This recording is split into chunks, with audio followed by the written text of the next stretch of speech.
Update लेंगे, लेकिन आप बने रहिए हमारे साथ। इस बीच देखिए एक और बड़ी खबर आ रही है। अखिलेश यादव का केशव प्रसाद मौर्य पर निशाना सामने आया है। स्टूल किट नेता बहुत किट कर रहे हैं। ये कहा है अखिलेश यादव ने, उनका ऑफर खत्म करना पड़ेगा। अखिलेश यादव ने देखिए अब इशारों में एक बार फिर से केशव प्रसाद मौर्य पर निशाना साधा है। अखिलेश यादव ने कहा जाति गणना पर बात करनी चाहिए। जाति जनगणना एक स्टूल किट नेता हैं, वो बहुत किट कर रहे हैं, किट। मुझे लगता है उनका ऑफर मुझे खत्म करना पड़ेगा। सुनने में आ रहा है कि जो स्टूल किट मंत्री हैं ये उधार पे बैठे हुए हैं, उन्हें हुक्म मिलता है तो कभी इधर कभी उधर, कभी उधर कभी इधर।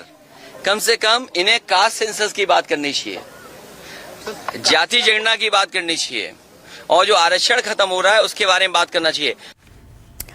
तो स्टूल किट नेता, इनका ऑफर खत्म करना पड़ेगा, अब ये कहा अखिलेश यादव ने। और इस वक्त लगातार हमारे साथ देखिए मानस श्रीवास्तव बने हुए हैं। मानस, अब इस बयान का क्या मतलब निकाला जाए, क्योंकि अखिलेश यादव और केशव प्रसाद मौर्य दोनों के बीच में जुबानी जंग जो है वो लगातार चल रही है।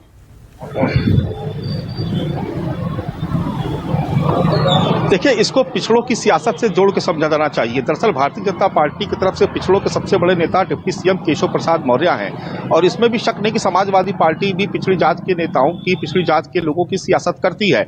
ऐसे में भारतीय जनता पार्टी जब भी कोई विषय आता है जिसमें पिछड़ों से जुड़ा हुआ कोई मसला होता है तो वो केशव प्रसाद मौर्य को आगे करती है। और केशव प्रसाद मौर्य और अखिलेश यादव के बीच की जो सियासी जंग है ये काफी पुरानी हो गई है। अब देखिए, उन्होंने इसमें एक नया शब्द जोड़ दिया। अभी तक उनको स्टूल वाले डिप्टी सीएम कहते थे, आज उनको कह दिया कि स्टूल किट नेता है, बहुत किट कर रहे हैं। अब किट का विषय जहां पर आता है तो वो कल केशव प्रसाद मौर्य ने एक ट्वीट किया था अयोध्या को ही लेकर के, और कहा था कि जो लोग पीडीए की बात करते थे उनको पीडीए से मतलब नहीं, दरअसल वो अब डीएनए पे उतर आए हैं। यानी वो भी एक तरीके से आरोप लगा रहे थे कि तुष्टीकरण की राजनीति, मजहबी तुष्टीकरण की राजनीति अखिलेश यादव कर रहे हैं। ऐसे में अखिलेश यादव की तरफ से भी जवाब आना ही था, क्योंकि अगर कोई एक नेता अखिलेश यादव केशव प्रसाद मौर्य से में से किसी एक भी नेता ने अगर एक्स पर कुछ भी पोस्ट कर दिया तो जवाब चाहे वो मौखिक रूप से या एक्स पर पोस्ट करके आता जरूर है।